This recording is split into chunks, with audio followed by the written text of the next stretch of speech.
Okay, sorry about that. There was a problem with the Wi-Fi connection, but hopefully it'll last a little while longer now.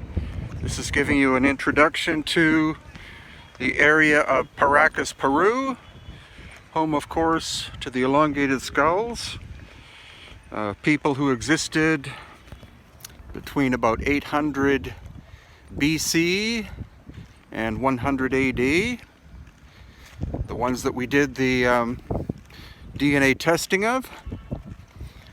So today we're visiting the Senior Juan Navarro Museum. Those of you who've watched my much earlier videos will have seen the Senior Juan Navarro Museum was a very tiny little building, and now, thanks to progress, it's now located right on the ocean, or next to the ocean.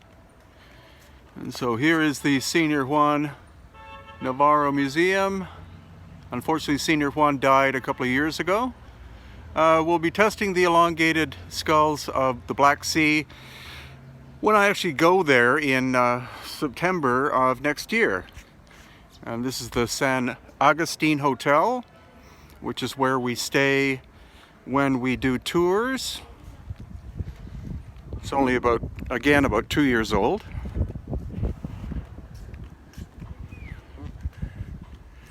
And then here we have the Pacific Ocean. So why don't we just go ahead and go right inside this complex. This is also where you take the boat ride to what are called the Ballestas Islands, largest concentration of seabirds on the planet.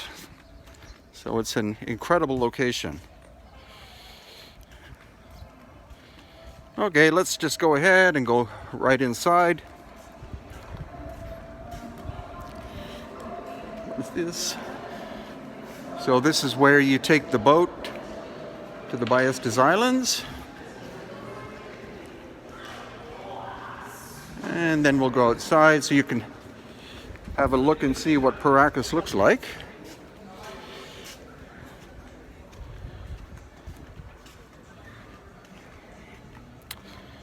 So this is where we live. It's the Bay of Paracas, about a 3-hour drive south of Lima, the incredibly big city, population 11 million. Paracas has a population, I think, of around 1,000 people.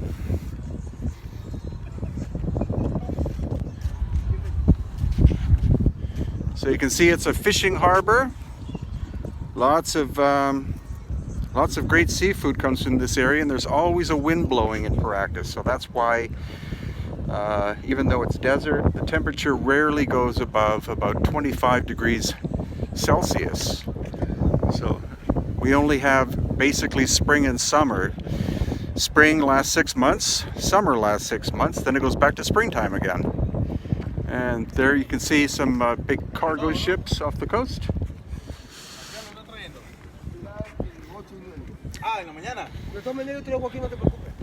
So let's go inside and have a look at the Senior Juan Navarro Museum and a little bit of a view of some of the elongated skulls. I'm sure many of you have seen these before, but what the hell, we're live and here we are, so why don't we have a look at them, including one that looks very much like the Starchild Skull of Lloyd Pye. That one we're going to be DNA testing at some point in time.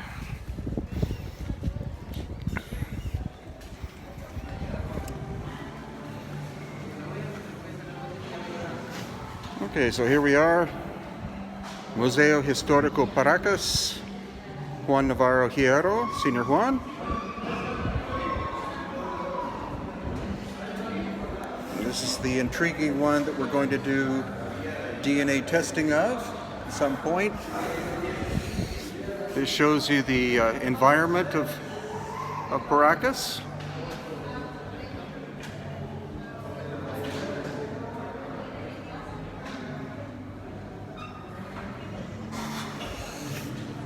Okay, and again, as I said, the concentration of marine life here is absolutely phenomenal. Sea lions, hundreds of thousands of seabirds, a very desert-like area.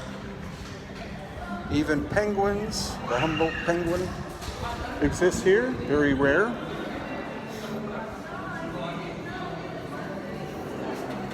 And then once again, these are more of the elongated skulls of the Paracas museum we have here. This is from the Paracas culture itself. This is a iconic Paracas work from 2,000 to about 3,000 years ago. And here we have the puppy. Buenas tardes, buenas tardes. ¿Cómo se llama? Fabio. Fabio? Sí. Okay, Fabio is actually in charge of the museum now. And let's have a view. For some reason, part of the collection is now a money museum. But that's okay, it helps to draw in people. The number of people who actually come to the museum is much bigger than it was in the past because of the location, sense of scale. So here are some of the Paracas skulls. You see the complexity of the shape of that skull, the protrusion on the forehead. And then here we have more of them. Collection in total is about 45, I think now. All from this local area. The little bones you see there, the small bones, are called Inca Bones. So it's believed by me that the Inca, who also had these little bones in the Paracas, were related. Then we have more of a swept back kind of elongated skull. This is more like the so-called Akhenaten style. And this is very simple cranial deformation. You see the flattening of the forehead, the back of the head. And then we have trepanation, brain surgery from 2,000 to 3,000 years ago. Here, this skull does not have the frontal suture, the sagittal suture, not there.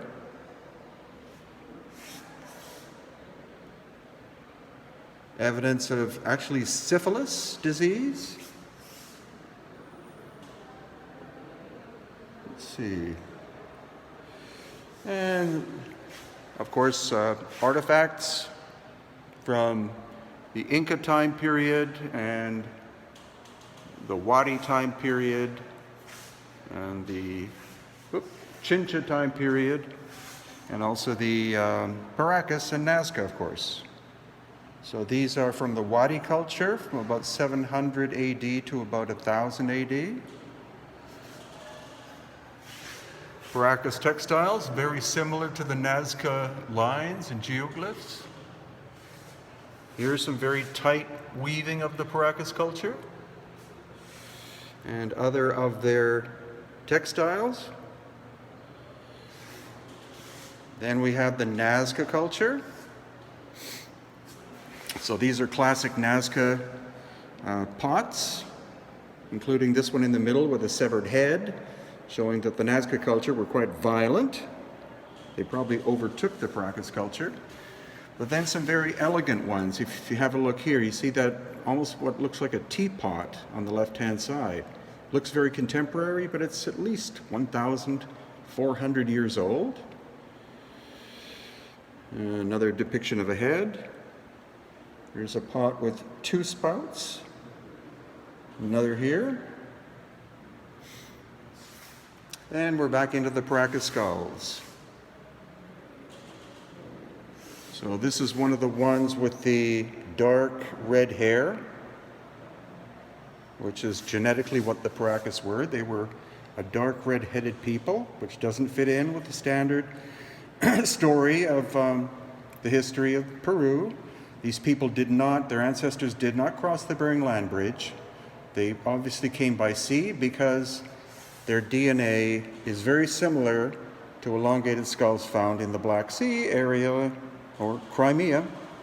This is the technique of head binding. And then we have what are called the Paracas family. Again, they're all red-headed people.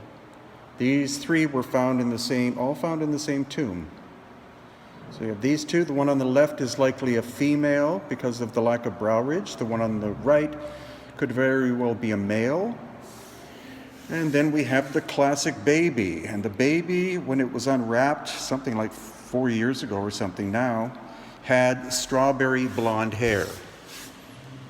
Now, it's not the result of bleaching or dyeing or anything like that. This child, who died at about 20 months old, had genetically strawberry blonde hair. And these are the artifacts that were found with it. So obviously, this baby was from a royal family, because the feathers most likely come from the Amazon. And here you see the corn that used to grow in this area, very small cobs of corn. The Rh negative factor, we're not sure. That's something we want to research. And this is a depiction of cranial trepanation. Probably quite a painful process.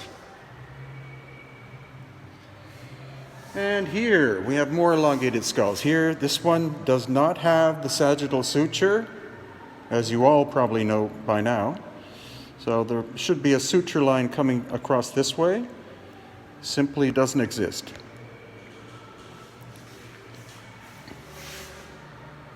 So that's a genetic characteristic of the Paracas people.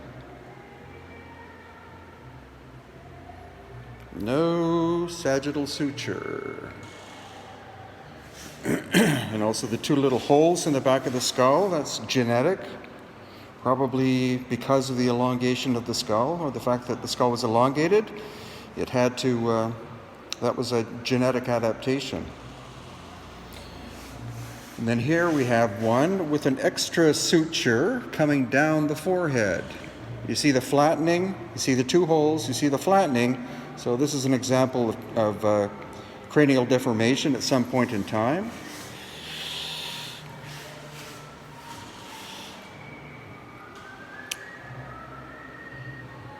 Okay, there you see in the forehead, there's an extra suture coming down the forehead in between the eyes. That's a genetic anomaly.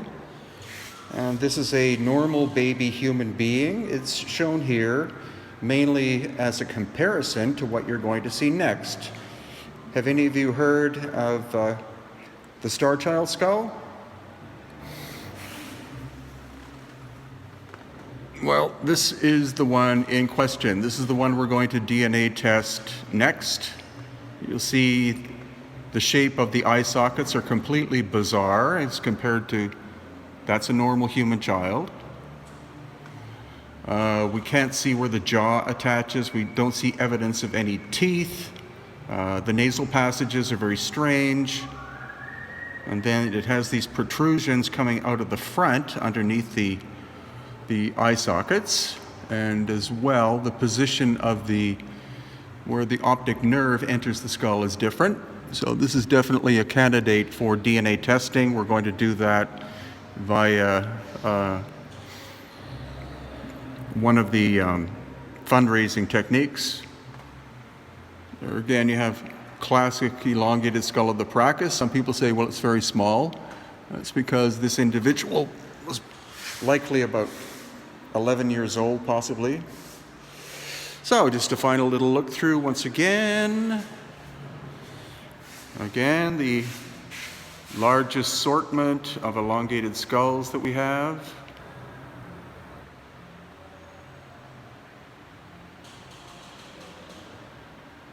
And we're going to do other DNA testing, different skulls one at a time.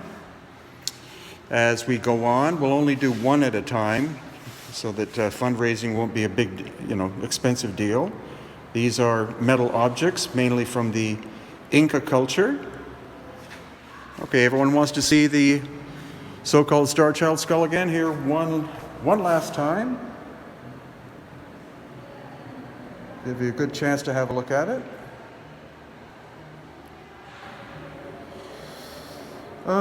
Summer Rebecca, the Paracas appear to have been on average somewhere around 5'10" to 6 feet tall, which is much taller than the average Peruvian in ancient times.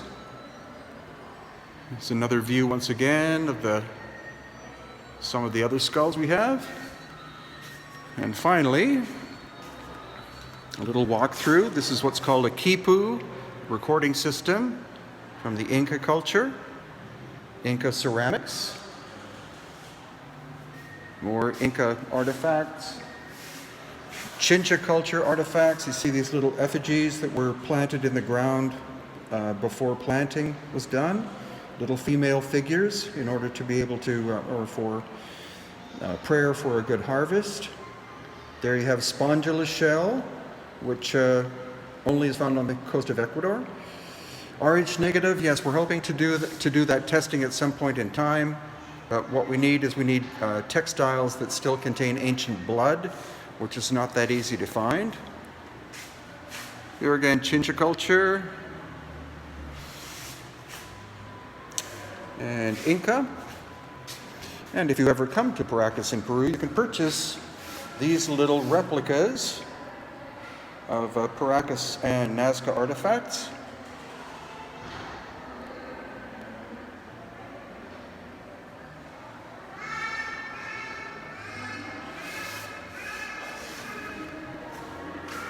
Right, I wanted to show you something. Okay, great. I had two visitors that went to a place in Belgium called Paracas, and they sent me these two pictures because these things doesn't appear on the website, but they showed me these two pictures. They sent me these two pictures. Wow, can you email those to me? Yes. Write me your email. Okay, I'll be back in 1 minute. Yeah. Okay. Okay, so interesting. So here you get, once again, chance to view the beautiful area of Paracas, Peru.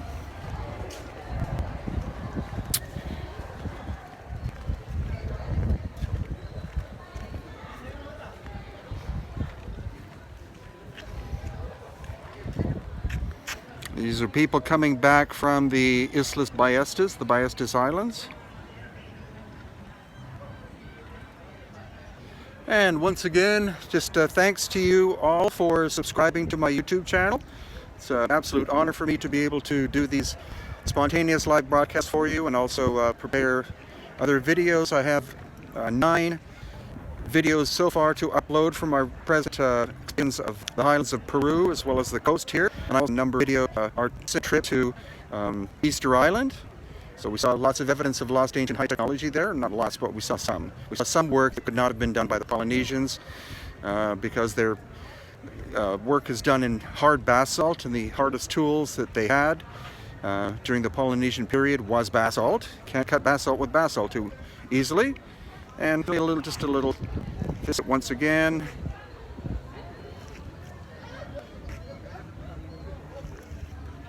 Of the Paracas area. And thanks again for watching. Until next time.